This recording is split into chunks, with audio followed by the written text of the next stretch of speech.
Praise God. We'll go into the Word of God. Ephesians. और last time हमने क्या देखा था? What was the subject that we saw? About the gospel. About the gospel, right? In verse 13 वो कहता है उसी में तुम भी जब तुमने सत्य का वचन सुना. We saw the similarity between Ephesians 1:13 and Colossians 1:5. Colossians 1:5 में भी पौलुस वही कहता है जो तुमने ये सत्य का वचन सुना उसी के द्वारा तुम्हारा उद्धार हुआ है. So then he says तुमने सत्य का वचन सुना जो तुम्हारे उद्धार का सुसमाचार है जिसके ऊपर तुमने विश्वास किया. इसके ऊपर से हमने क्या देखा था? We went to Romans chapter 10 and we saw verse 14 and 15. वहां पर पॉल लिखता है अगर कोई भेजा नहीं जाता, if someone is not being sent by God, how would people will hear the gospel? अगर कोई भेजा ही नहीं जाएगा तो कोई वचन कैसे सुनेगा? Then अगर जो भेजा गया है, then when he preaches the gospel, then people will hear the message and they will believe. जो भेजा है उसने प्रचार किया, लोगों ने उस प्रचार को सुना और उस वचन के ऊपर विश्वास लाए. So that's the same thing Paul is saying here. वो कहता है जब तुमने सत्य का वचन सुना जो तुम्हारे उद्धार का सुसमाचार है जिस पर तुमने विश्वास किया. And then we did not see the second part of that verse 13 जिसमें लिखा है प्रतिज्ञा किए हुए पवित्र आत्मा की छाप लगी. So that is where we will start. In whom also after you believed you were sealed with that Holy Spirit of promise. So in this message we will see what is the promise of the Holy Spirit. वो पवित्र आत्मा की promise क्या है? We'll look at that from the Old Testament and the New Testament. Then we will see what is the meaning of that seal, and we will look at the different implication of sealing that happens in the scripture, both from the Old and the New Testament. And then at the end we will see some of the practical implication and what happened in the first century. पहली शताब्दी के अंदर जो पहली century का जो church था उसके अंदर how did that spirit enabled them to serve. कैसे पवित्र आत्मा की शक्ति के द्वारा God used them for his gospel, for the expansion of the gospel. उस सुसमाचार को आगे बढ़ाने के लिए. Because when we read in Acts chapter 1 वो कहता है जब तक तुम पवित्र आत्मा की सामर्थ्य नहीं पाओगे, जब तुम पाओगे तब तुम मेरे गवाह यरूशलेम में, समारिया में और पृथ्वी के सारी जगहों में तुम मेरे गवाह बनोगे. So let's first look at the first part. We will look at what is the seal. Now in the Old Testament there are a lot of implication of the seal. For example, seal is a kind of sign of you can, once it is sealed you cannot change it. किसी चीज को अगर हम seal कर देते हैं तो हम उसको बदल नहीं सकते. In the old time when Paul is writing, जो सेल जो बोट जो कंटेनर्स जो एक जगह से दूसरी जगह में भेजे जाते थे through the because there is no aeroplane at that time. So अगर एक एशिया से अगर अफ्रीका और कहीं पर भी तुम्हें भेजना है कुछ सामान तो that used to happen through the shipping route. और शिपिंग राउट के अंदर जब कोई चीज भेजी जाती थी तो they would make sure that जो भी कंटेनर है that is sealed properly and जो उसको रिसीव कर रहा है if that person receives it in a complete seal that means that it is been protected and nobody has touched it. In the Old Testament, if you look at the scripture, in the book of Esther, जब Mordecai जन हामान जो है when he planned to kill all the Jews, जब वो सारे यहूदियों को मारने का एक षड्यंत्र करता है, वहां पर हम देखते हैं कि Mordecai and Esther they were able to expose कि वो क्या करना चाहता है. और finally जो king है he ordered him to be hanged. उसको फांसी के ऊपर चढ़ा देता है हामान को. Then there is something happens. He issues a decree. Go to Esther chapter 8 and verse 8 and you will understand what I am trying to say. Esther chapter 8 and verse 8. अपनी समझ के अनुसार राजा के नाम से यहूदियों के नाम पर लिखो और राजा की अंगूठी की छाप भी लगाओ, क्योंकि जो चिट्ठी राजा के नाम से लिखी जाए हाँ। और उस पर उसकी अंगूठी की छाप लगाई जाए, उसको कोई भी पलट नहीं सकता। So the decree or जो writing which is written in king's name and sealed with the king's ring may no man reverse. जो उसके ऊपर जो सील राजा ने किया है उसकी जो आज्ञा है उसको कोई भी व्यक्ति बदल नहीं सकता. So that is a kind of sealing that the contents cannot be changed. Once it is issued, you cannot change it. For example, in book of Daniel also, जब Daniel को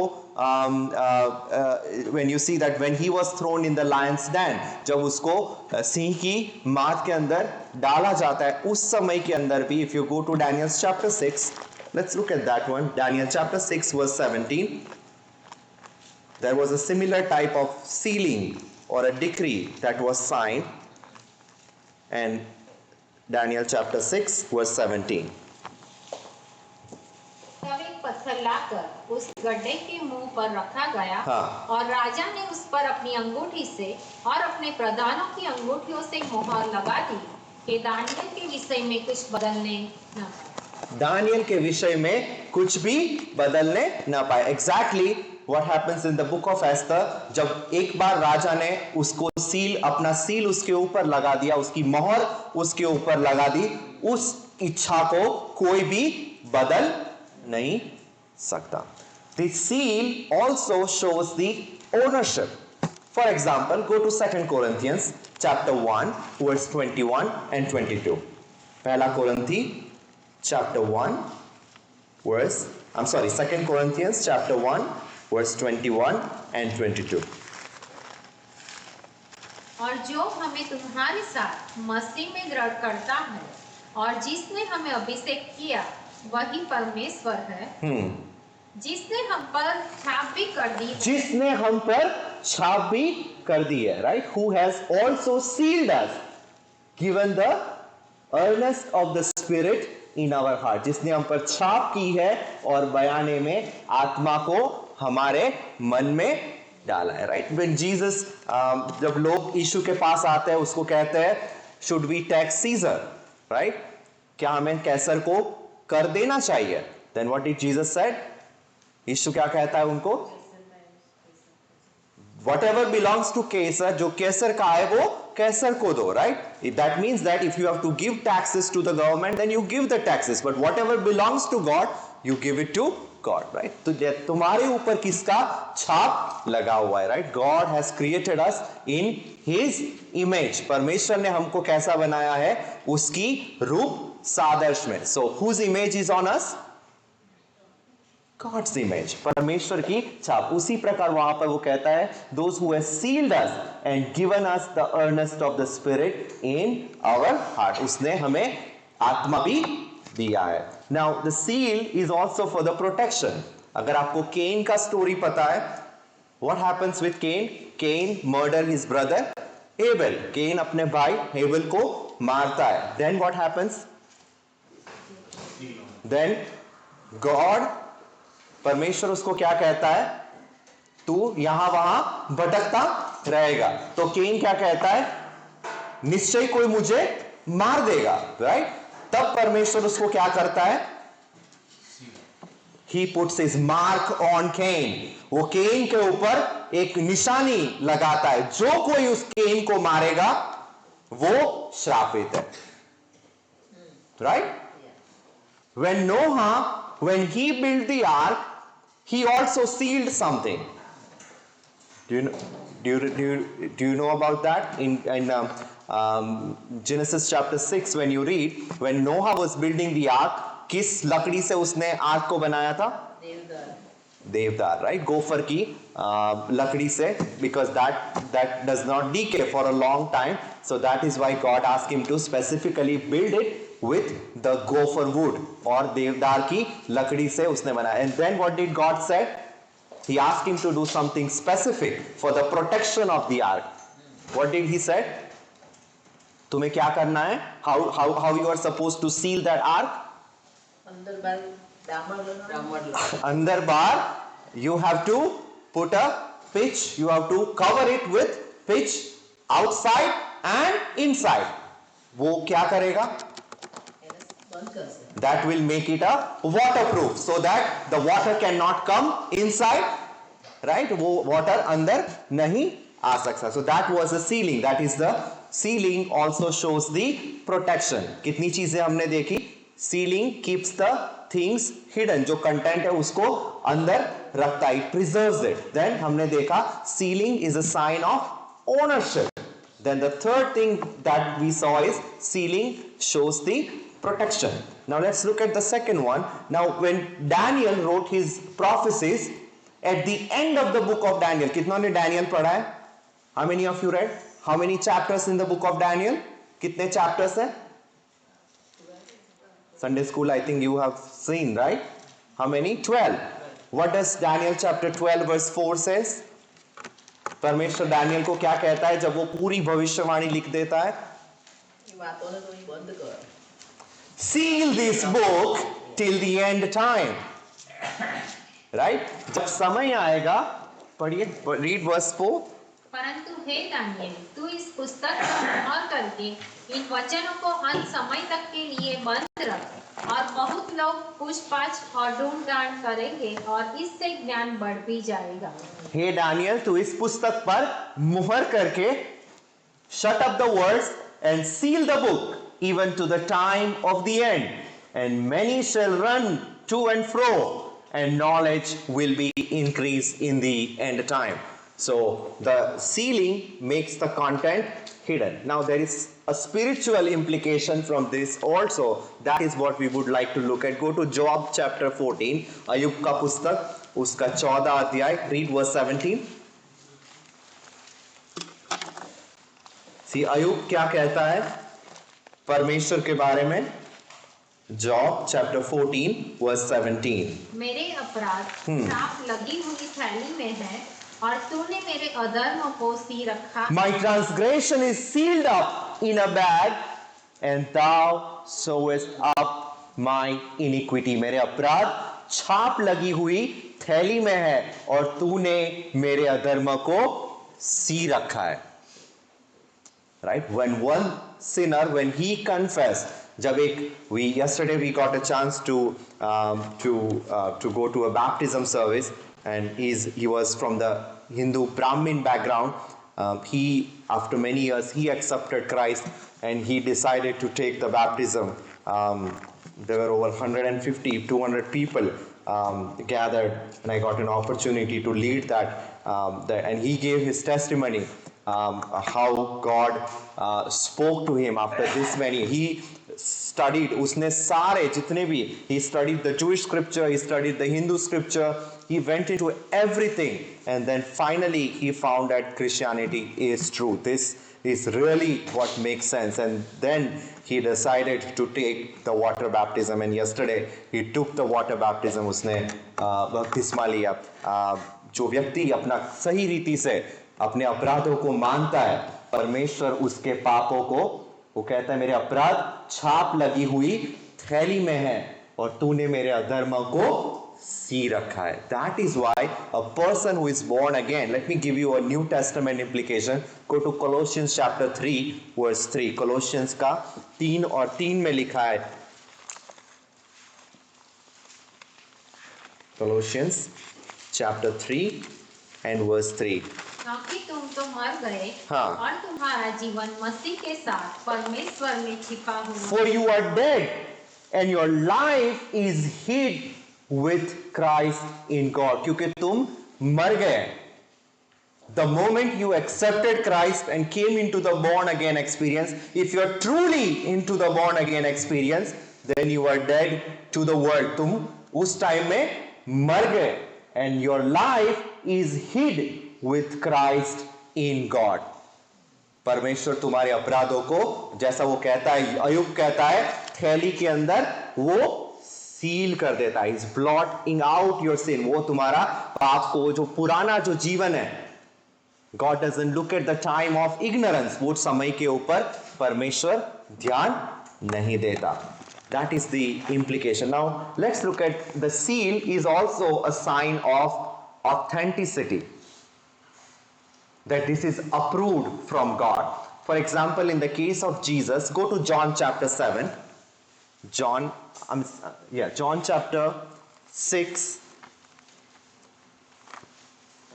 and read from verse 27 onwards. John chapter 6 verse 27 onwards. नाशमान भोजन के लिए परिश्रम न करो, परंतु उस भोजन के लिए जो अनंत जीवन तक ठहरता है, जिसे मनुष्य का पुत्र तुम्हें देगा, क्योंकि पिता अर्थात परमेश्वर ने उसी पर You see again the word is seal, right? Labor not for the meat which perishes, but for the meat which endureth unto everlasting life. वो भोजन के लिए जो अनंत जीवन तक ठहरता है, जिससे मनुष्य का पुत्र तुम्हें देगा, अर्थात क्योंकि पिता अर्थात परमेश्वर ने उसके ऊपर अपनी छाप लगाई है. That means that Jesus is the one who is sent by God. वो परमेश्वर की ओर से भेजा गया. If you read this couple of verses further, read verse 28 and 29. उन्होंने उससे कहा, हाँ. परमेश्वर के कार्य करने के लिए हम क्या करें? हाँ. यीशु ने उन्हें उत्तर दिया, परमेश्वर का कार्य यह है कि तुम उस पर जिसे उसने भेजा है विश्वास तुम उस पर जिसने उसे भेजा है उसके ऊपर विश्वास करो. कैसे, क्यों विश्वास करेंगे वो? क्योंकि परमेश्वर पिता ने उसके ऊपर वो छाप लगाई. If you have read the book of Hebrews carefully, in the very beginning of the book of Hebrews, in Hebrews 1:3, you will see that उसके ऊपर परमेश्वर की, वो यीशु के बारे में कहता है in Hebrews chapter 1 and verse 3, and you will see the same thing. वह उसकी महिमा का प्रकाश और उसके तत्व की छाप है. He is in the image of who, being the brightness of his glory and the express image of his person. वो परमेश्वर के बारे में कहता है. And upholding all things by the word of his power, when he had by himself purged our sin, sat down on the right hand of the majesty of God. क्योंकि वह उसकी महिमा का प्रकाश और उसके तत्व की छाप है. That is how God authenticated Jesus, and जो उसका जो काम था, that is how he then the seal is also the sign of identification that we belong to God. For example, we see in Romans chapter 8. Go to Romans chapter 8 and read verse 14 onwards. इसीलिए कि जितने लोग परमेश्वर के आत्मा के चलाए चलते हैं, वे ही परमेश्वर. Those who are led by the Spirit of God, they are truly the sons of God. वो परमेश्वर के पुत्र है. Continue reading. क्योंकि तुमको दासत्व की आत्मा नहीं मिली हाँ. कि फिर भयभीत हो, परंतु ले पालकपन की आत्मा मिली. But you have received the spirit of adoption. By that spirit, you are identified that this is my son. ये मेरा पुत्र है. That sealing shows who you are. तुम्हारा identity परमेश्वर में क्या है कि ये मेरा बेटा है. That gives you that right of adoption. कि ये अब मेरा पुत्र या मेरा पुत्री है. If you continue reading that verse, read verse 16.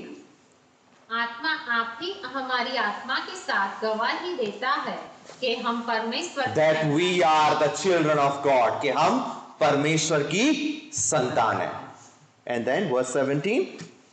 और यदि संतान है तो वारिस भी. If we are the heirs of God, if we are children, then we are the heirs of God. अगर हम संतान हैं तो परमेश्वर के वारिस भी है. That whole thing has to do with this sealing of the Spirit, our identity in Christ. हम परमेश्वर में हमारी पहचान. Now let's go to the promise of the Spirit. That was about the sealing. Now let's go to the promise of the Spirit.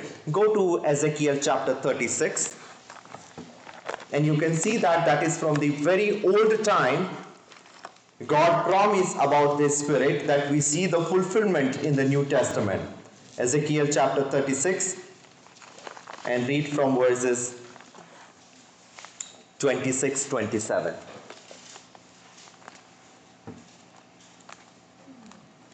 मैं तुमको नया मन दूंगा और तुम्हारे भीतर नई आत्मा उत्पन्न करूंगा और तुम्हारी देह में से पत्थर का हृदय निकाल कर तुमको मांस का हृदय दूंगा Continue reading. और मैं अपना आत्मा तुम्हारे भीतर देकर ऐसा करूंगा. So there will be a time which will be coming, because Ezekiel is prophesying for the future, that in the fullness of time, जब समय आएगा उस समय में मैं तुम्हारे ऊपर शुद्ध जल छिड़कूंगा, तुम शुद्ध हो जाओगे, मैं तुमको तुम्हारी सारी अशुद्धता और मूर्तों से शुद्ध करूंगा. And then God is saying that I am going to give you a new heart, मैं तुम्हें एक नया हृदय दूंगा, तुम्हारा जो पत्थर का हृदय है उसको दूर के करके मांस का हृदय दूंगा. एंड देन ही सेज, मैं अपना आत्मा तुम्हारे भीतर देकर ऐसा करूंगा कि तुम मेरी विधियों पर चलो. Why the spirit? Why we need the spirit? So that we walk in his statutes and you shall keep my judgement and do them. Right? First of all, it identifies who we are, कि हम परमेश्वर के संतान है. We are the children of God. साथ ही साथ हम परमेश्वर की आज्ञाओं को माने, and we walk into His ways and keep His judgment. That is why the Spirit is given. This is in the future tense. Now go to book of Joel chapter 2, and probably everybody knows this prophecy. Joel chapter 2. And read verse 28 and 29.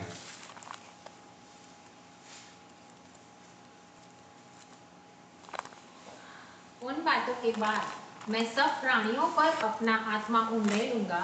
तुम्हारे बेटे बेटियां भविष्यवाणी करेंगी और तुम्हारे पुरानिया स्वप्न देखेंगे और तुम्हारे जवान दर्शन देखेंगे.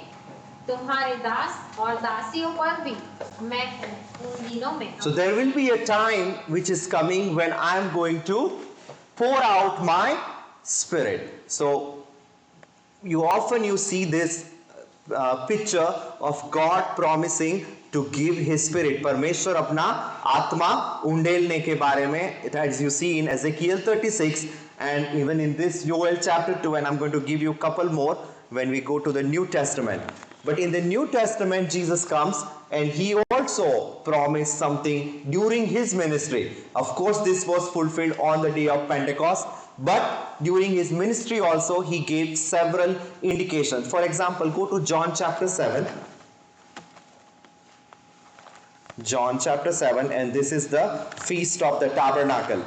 झुपड़ियों का पर्व था और उसके आखिरी दिन, the last day of the Feast of Tabernacle. Now read from verse 37 onwards. Now, what is the cultural background for this? Is why Jesus is speaking about this? Please read verse 37 and I'll just go about that. फिर पर्व के अंतिम दिन जो मुख्य दिन है, यीशु खड़ा हुआ और पुकार कर कहा, यदि कोई प्यासा हो तो मेरे पास आकर पिए. Now, that was the last day of the feast. Now, typically, the Feast of Tabernacle is for how many days? झुपड़ियों का पर्व कितने दिन का होता है? Anybody, कितनों लोगों ने पढ़ा है ये? In the Old Testament, the Feast of Tabernacle. This is in Leviticus chapter 23. Go home and read about all these feasts. There are 7 feasts that God gave to the children of Israel. Most of the feast, so there are spring feast and there were fall feast. Okay, the spring feast were like feast of the Passover. Then the feast of the unleavened bread, जो कड़वी रोटी that comes with the Passover. Passover का दिन के बाद में जो 7 दिन है, that is the feast of the unleavened bread. Then the feast of the first fruit. Right, जो पहला जो कटाई होती है उसका जो fruit है, they have to present it to the Lord. And then there is a feast of the weeks. Right, that is the weeks जो है वो 50th day. That is why that Pentecost, the 50th week. Then what are the fall feasts? There were 3 fall feasts. One of them is the Day of Atonement, जो के 7वें महीने के पहले दिन में आता है. No, sorry, that is Rosh Hashanah. That is the New Year. Then the 10th day is the Feast of the Day of Atonement. And then the third feast is the feast of tabernacle that comes झुपड़ियों का पर्व, that is the third fall feast. You can go and read this in book of Leviticus chapter 23. Most of the feast Jesus fulfilled during the first coming. He became the Passover lamb. वो हमारे लिए वो मेमना बना जो कि पास over के दिन में काटा जाता था, right. He became the first fruit of resurrection.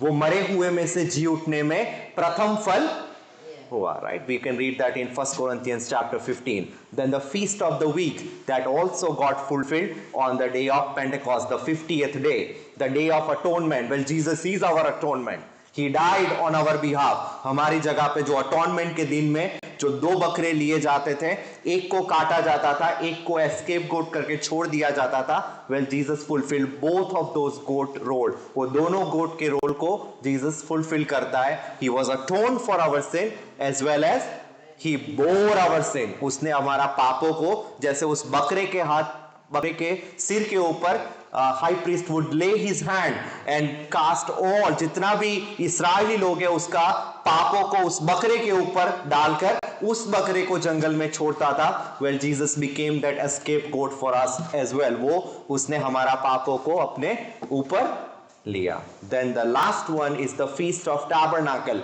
People believe that will get fulfilled during the second coming of Christ. Well, that is the story of the tabernacle. But what happens? The cultural implication of this is that the last day of the feast, Jesus stood and cried, saying, "If any man thirst, let him come to me and drink." The reason is because on the 7th day, जो 7 दिन का जो ये झुपड़ियों का पर्व है, on all the 7 days, the tradition says that during the time of Jesus, they would go to the pool of Siloam. जो coelom का जो पुल है उसके अंदर से they will take the bucket, पानी का एक बकेट लेकर they will go to the temple, and उस जो altar है टेम्पल का, they will pour the water to the altar. So when Jesus is speaking these words, probably he is standing in the pool of Siloam and probably a knee deep water, and he is seeing that people are filling it.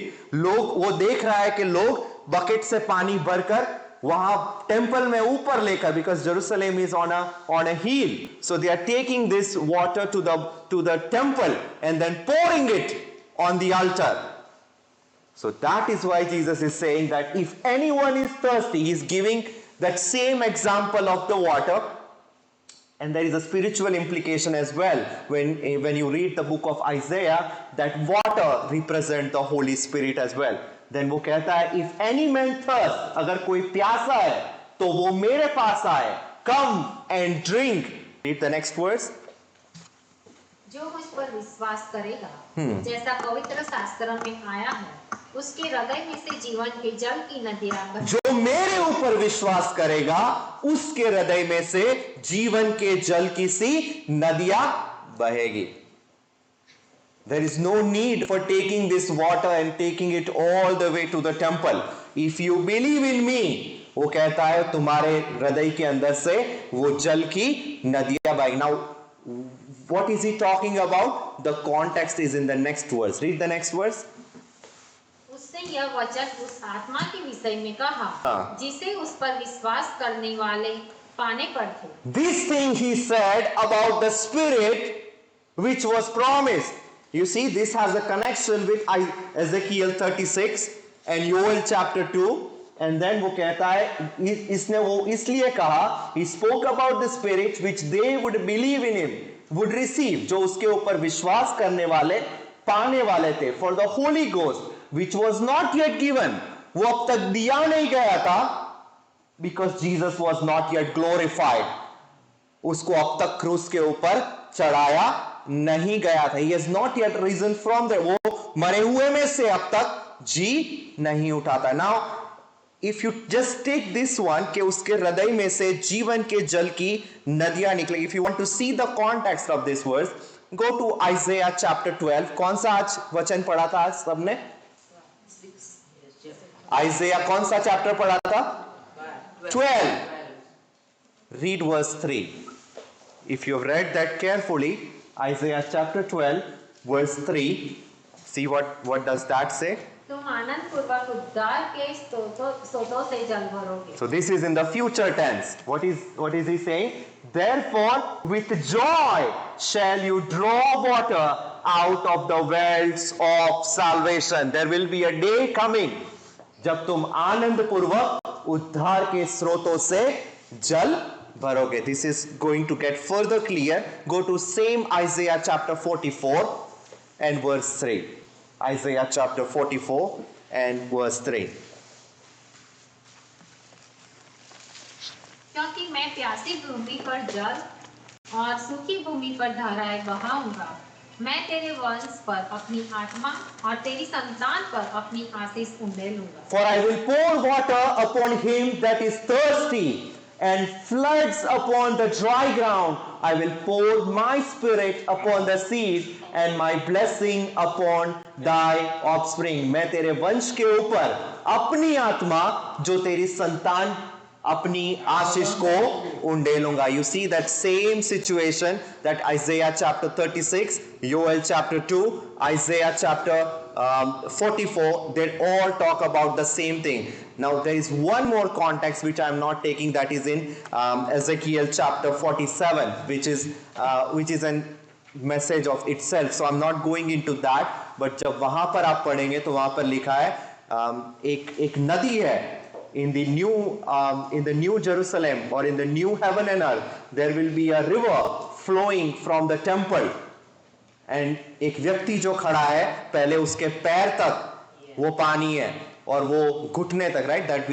There is a song, घुटनों से ऊपर कमर से भी ज्यादा. That song is taken from Ezekiel chapter 47. That has its own implication. When you receive the Spirit, you will be fruitful. That is the message out of that Ezekiel 47. But anyways, that is the implication that you see in John chapter 7. Now Jesus goes further. When he was resurrected, he also did the same thing. He spoke about this promised Holy Spirit. Go to Luke chapter 24 and read verse 46. Luke 24 verse 46.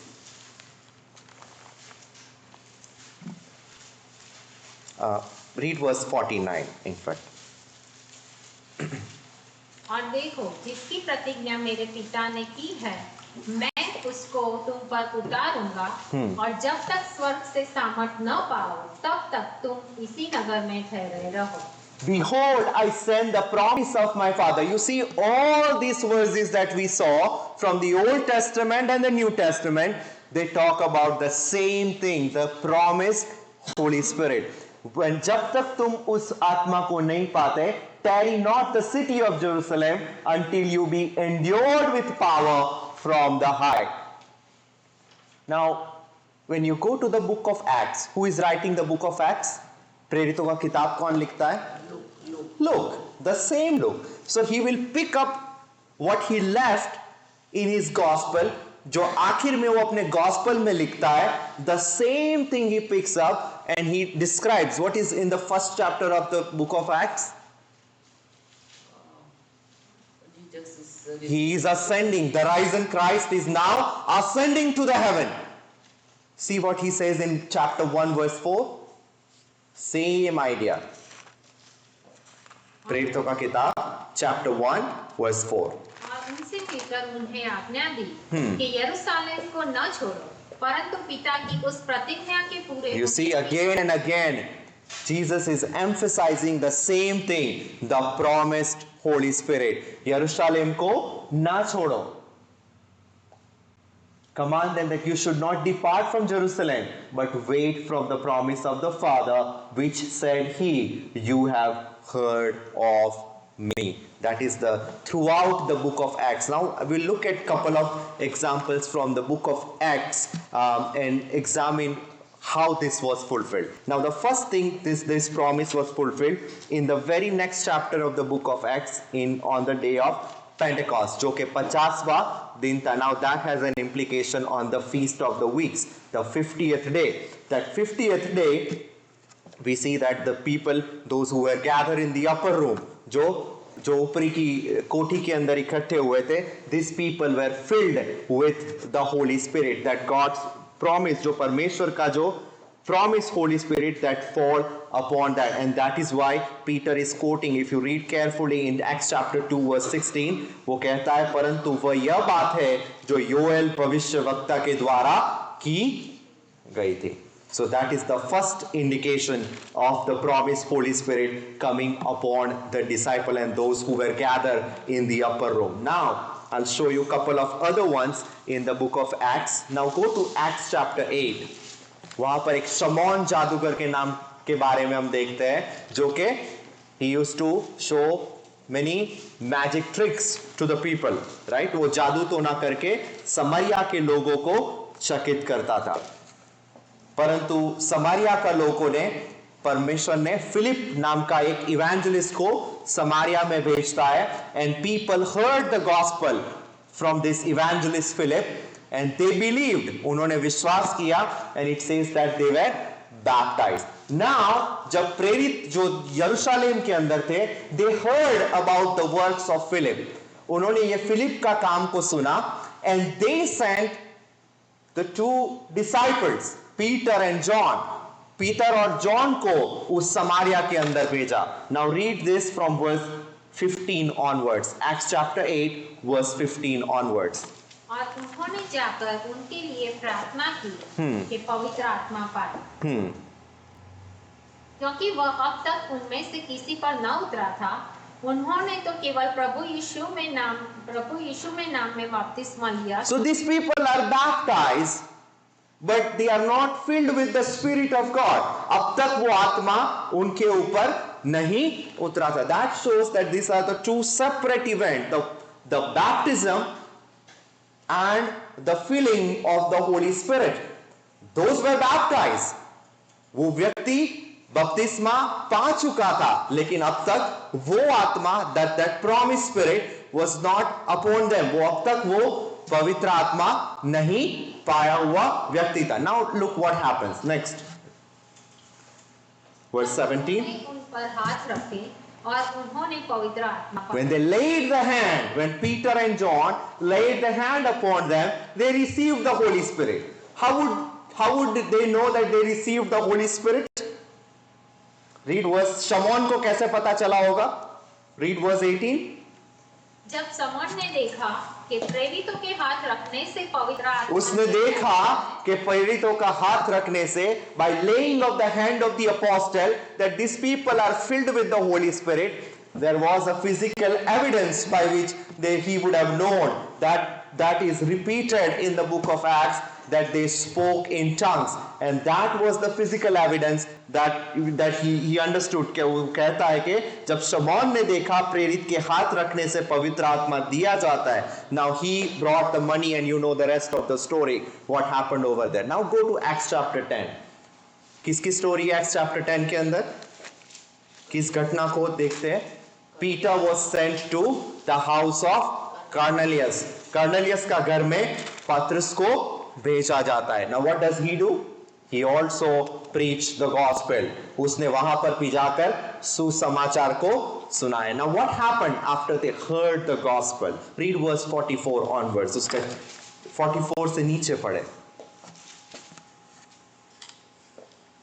पतरस ये बातें कह ही रहा था कि पवित्र आत्मा वचन के सब सुनने वालों पर उतर आया, और जितने खतना किए हुए विश्वासी पतरस के साथ आए थे, That means the Jews who came with Peter, वे सब चकित हुए कि अन्य जातियों पर भी पवित्र आत्मा का दान उंडेला गया. the Gentiles also were filled with the Holy Spirit.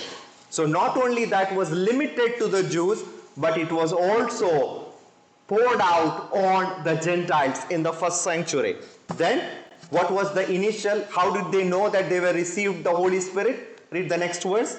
क्योंकि उन्होंने उन्हें भांति-भांति की भाषा बोलते They heard him speaking in tongues, and then लोग कहता है क्या कोई जल की रोक कर सकता है कि ये they did not receive the water baptism. कौन इसको अभी रोक सकता है? And then they were baptized in water as well. वो पानी से भी बपतिस्मा पाया. Now go to the something relevant to our book of Ephesians. Go to Acts chapter 19, and Paul is in Ephesus.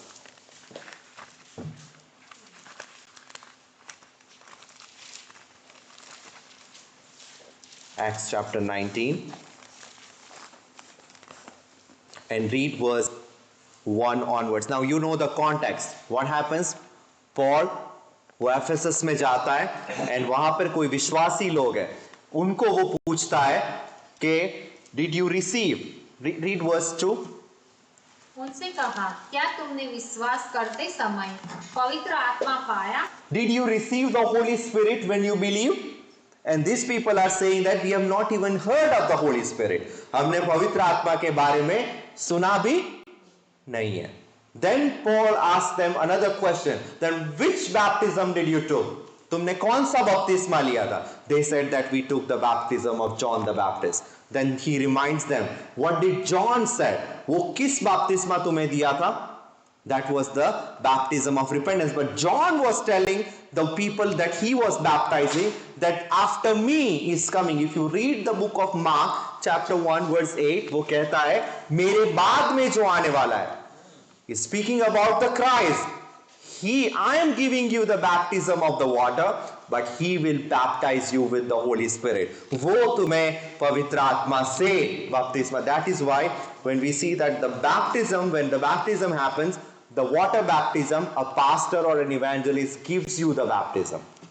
वो तुम्हें दिया जाता है. The Spirit is given by Jesus Christ. वो आत्मा जो है वो यीशु मसीह देता है. And that exactly that we see. Read verse 5 in Acts chapter 19 verse 5. यह सुनकर उन्होंने प्रभु यीशु के नाम का बपतिस्मा लिया. They took the baptism of Jesus Christ. And verse 6. और जब पौलुस ने उन पर हाथ रखे तो उन पर पवित्र आत्मा उतरा और वे भिन्न भिन्न भाषा बोलने और भविष्यवाणी करने लगे. When Paul laid his hand on them, the Holy Spirit came upon them. So they were baptized in water. They did not receive the Holy Spirit. When they laid the hand on them, that was a separate event that happened, that they were filled with the Holy Spirit. वो आत्मा से भर गए. Now let's just look at some of the practical application. Who can receive the Holy Spirit? Let's look at that also from the Acts chapter 2, and that is where we will probably conclude. We'll look at 3 or 4 of those conditions. Acts chapter 2, go to Acts chapter 2, read verse 38 and 39. This is the preaching of Paul after the Holy Spirit came upon the people in the upper room. पतरस ने उनसे कहा, मन फिराओ और तुम में से हर एक अपने अपने पापों की क्षमा के लिए यीशु मसीह के नाम से बपतिस्मा ले, तो तुम पवित्र आत्मा का दान पाओगे. Repent and be baptized. मन फिराओ और तुम में से हर एक अपने पापों की क्षमा के लिए यीशु मसीह का नाम से बपतिस्मा ले, तो तुम पवित्र आत्मा का दान पाओगे. That the first and the most important thing about receiving the Holy Spirit is the repentance and obey the commandment of Christ. The receiving the water baptism, you will receive the Holy Spirit. Let's look at one more from the same book of Acts, chapter 5, verse 32. What happens in chapter 5? Anania and Sapphira, they both were dead. वो मर चुके. Now read verse 32. और हम इन बातों के गवाह हैं. We are the witnesses of this thing. हाँ. और पवित्र आत्मा भी जिसे परमेश्वर ने उन्हें दिया है, जो उसकी आज्ञा मानते हैं. Those who obey His commandments, जो उसकी आज्ञाओं को मानते हैं. Now go to Luke chapter 11. Luke chapter. This is something that people frequently quote out of the context. मांगो तुम्हें मिलेगा, ढूंढो तुम पाओगे, खटखटाओ तुम्हारे लिए खोला जाएगा. Right? Very often people quote this verse, but they don't read the context of it. What was Jesus talking about? किस चीज के बारे में वो बताता है? Read from verse 9 onwards if you do not know the context. और मैं तुमसे कहता हूँ कि मांगो तो तुम्हें दिया जाएगा, ढूंढो तो तुम पाओगे, खटखटाओ तो तुम्हारे लिए खोला जाएगा. That is not about the worldly things that you ask. खटखटाओ, मांगो तो तुम्हें दिया जाएगा. Yeah, read from verse 10 onwards. क्योंकि जो कोई मांगता है उसे मिलता है, और जो ढूंढता है वह पाता है. जो ढूंढता है वो पाता है, जो मांगता है उसको मिलता है। Continue reading. और जो खटखटाता है उसके लिए खोला जाए। जो खटखटाता है उसके लिए खोला जाता है। What was he talking about? Read verse 13. तो जब तुम बुरे होकर अपने लड़के वालों को अच्छी वस्तुएं देना जानते हो, तो स्वर्गीय पिता अपने मांगने वालों को पवित्र आत्मा क्यों न देगा? Why would God not give the Holy Spirit to them that ask Him? That is what he was talking about. He was talking about the Holy Spirit. तुम मांगोगे तुम्हें मिलेगा, तुम खटखटाओगे तुम्हारे लिए खोला जाएगा, तुम ढूंढोगे तुम उसको पाओगे। अगर तुम ये पृथ्वी के माँ बाप अपने बच्चों को जो मांगने से वो अच्छी वस्तुएं देते हैं, तो तुम्हारा स्वर्गीय पिता अपने मांगने वालों को पवित्र आत्मा क्यों करके नहीं देगा? In fact let me just put it this way. What is the evidence of that we are abiding in God? Let me just put this last two verses and we'll end it over there. Go to 1 John chapter 4 verse 13. 1 John chapter 2 verse 13. हे पितरों, मैं तुम्हें इसलिए लिखता हूँ कि जो आदि से है तुम उसे जानते हो। हे जवानों, मैं तुम्हें इसलिए लिखता हूँ कि तुमने उस दुष्ट पर जय पाई है। No, 1 John chapter 4 verse 13 वो कहता है इसी से हम जानते हैं कि हम उसमें बने रहते हैं और वो हम में बना रहता है, क्योंकि उसने अपने आत्मा में हमें दिया है। That is how we know that we are in Him and He is in us, because He has given His Spirit in you. क्योंकि उसने अपना आत्मा तुम्हारे अंदर दिया है। It is like a down payment. Writer of the book of Ephesians वो क्या कहता है? Let's go back to that Ephesians 1:13 और वो कहता है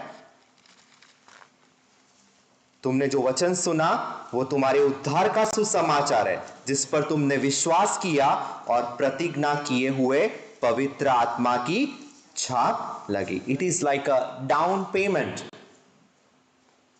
It is like a down payment given to us. Down payment हम कब देते हैं? हाउस को खरीदने से, जब पूरा पेमेंट करने से पहले। जब डाउन पेमेंट करते हैं, what does that mean? That means that the second instalment is going to come soon, right? When He sealed you with the Spirit, that means that the eternal life is He is going to give you soon. That inheritance you are going to receive soon. Let's read that into the context in 2 Corinthians chapter 5 and verse 5, and we will end it over there.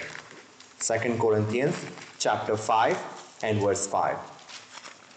और जिसने हमें इसी बात के लिए तैयार किया है वह परमेश्वर है, जिसने हमें बयाने में आत्मा भी दिया है। If you read into the context in chapter 5 verse 1, वो क्या कहता है? Our body is like a tabernacle. It's like एक तंबू है जिसमें हम रहते हैं। ये पृथ्वी का जो घर है वो एक तंबू के समान है। But God is going to give you a permanent house. Right? परमेश्वर की ओर से स्वर्ग पर एक ऐसा भवन मिलेगा जो हाथ से बनाया हुआ भवन नहीं, परंतु चिरस्थायी है। That is going to be for the eternity. And that is why वो कहता है हम उतारना नहीं चाहते, लेकिन हम पहनना चाहते हैं, जो मरणहार जीवन में डूब जाए। when we die or when the Christ comes, जब यीशु मसीह आता है, तब वो कहता है हम उतारना नहीं लेकिन हम पहनना चाहते हैं। There will be a put off and put on that will happen as you read in 1 Corinthians chapter 15. With a twinkling of an eye, we will be transformed into the image of Christ. हम परमेश्वर जैसा है, यीशु मसीह जैसा है। In that resurrected body, we will be transformed. वो क्षण भर में ये and we will be caught up into the air. वो कहता है हम उतारना नहीं लेकिन पहनना चाहते हैं। Then that verse 5 comes, जिसने हमें इसी बात के लिए तैयार किया वह परमेश्वर है जिसने हमें बयाने में आत्मा भी दिया है. Now that has brought us for the self-same thing is God who has given us the earnest of that spirit, and that is why God has given you that down payment as a first installment that the rest is coming soon. That is our assurance that that the inheritance जो हमने last time ने हमें देखा था, that inheritance that Ephesians is talking about verse 14, वह उसके मोल लिए हुए के लिए, छुटकारे ले के लिए हमारी मियास का बयाना है कि उसकी महिमा की स्तुति हो. So that is about the promise that God did. We saw all those verses from the Old Testament, from Ezekiel 36, Joel chapter 2, Isaiah 44, and so on and on. And then in the New Testament, Jesus comes, and we did not look at John chapter 14, 15, and 16. Jesus continuously in those 3 chapters, he is speaking about that promised Holy Spirit. When I will go, I will send the Spirit. जब मैं जाऊंगा, वो सत्य का आत्मा आएगा. He will teach you about the sin, about the righteousness, and the coming judgment. जो तुम्हें पाप के बारे में, धार्मिकता के बारे में और the coming judgment, न्याय के बारे में तुम्हें याद दिलाएगा. He will be the counselor.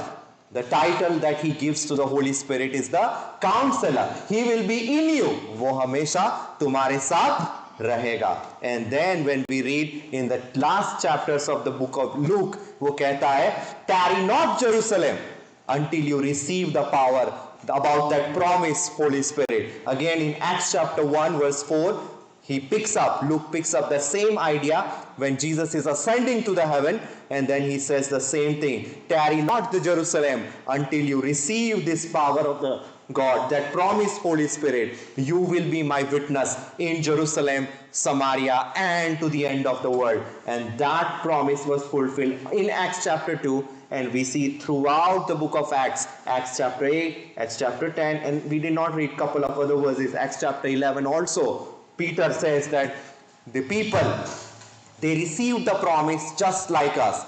जैसा हम यहूदियों ने वो आत्मा को पाया, the Gentiles also received the same spirit.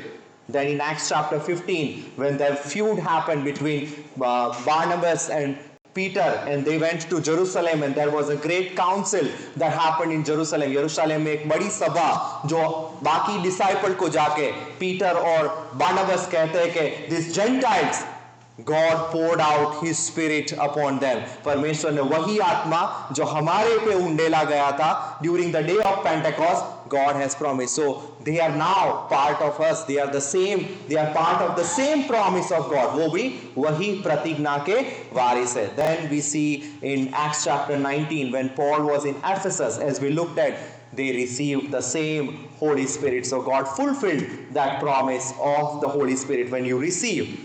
कौन रिसीव कर सकता है? Those who obey him, those who ask him, जो उसको मांगता है, जो उसकी आज्ञाओं को मानता है. These are the people. The condition is repent, be baptized, you will receive the gift of the Holy Spirit. With that word, God bless each and every one of us. आइए अपना आंखों को बंद करें, सुना हुआ वचन के ऊपर मनन करें. We just saw just one application of it. The promised Holy Spirit. What does the seal represent? वो जो छाप लगाई गई है, वो किस बारे में हमें दिखाती है? That is like a down payment that God gave in the form of the Spirit. He has given us His Spirit. परमेश्वर अपना आत्मा, जैसा वो अज़ेकियल में कहता है, मैं सारे व्यक्ति के ऊपर उंडेलूंगा, मैं उनको नया मन और एक आत्मा दूंगा, मेरा आत्मा उनके ऊपर मैं उंडेलूंगा. That promised Spirit was fulfilled on the day of Pentecost, and we see throughout the book of Acts, the disciples and even the Gentiles, जो अन्य जाति था, they were also filled with that same Spirit. वही आत्मा उनको भी दिया गया. जिस प्रकार हमने पढ़ा, तुमने सत्य का वचन सुना जो तुम्हारे उद्धार का सुसमाचार है, जिस पर तुमने विश्वास किया और प्रतिज्ञा किए हुए पवित्र आत्मा की छाप लगी. वह उनके मोल लिए हुए के लिए, छुटकारे के लिए हमारी मिरास का बयाना है कि उसकी महिमा की स्तुति हो. इन ऑल दिस ये सब कुछ जो परमेश्वर ने हमारे लिए किया, it is by the grace of God, वो परमेश्वर का अनुग्रह है, that ultimately God is to be glorified. परमेश्वर को ये सब बात में महिमा मिले, whether it's a redemption or whether it's choosing, predestining us, in everything God is to be glorified. परमेश्वर महिमा मिलना चाहिए, that if he fills you with the spirit, अगर वो पवित्र आत्मा आपको दिया है, so that you can be the witness, आप दूसरे लोगों के सामने परमेश्वर का गवाह बने, that you can proclaim the good news. That is the reason God fills them with the spirit, that you can use the gift of the spirit. परमेश्वर का जो आत्मा का जो गिफ्ट है, there are different gifts, that you can use it for the expansion of his kingdom. उसका राज्य का बढ़ोतरी के लिए आप उस आत्मा के जो वरदान है उनको आप यूज करो. In practical way, the fruit of the spirit should come out from your life. आपका जीवन, आपका जो मसीह जीवन है, उसके अंदर से वो फल आत्मा का है, that is love and all those kindness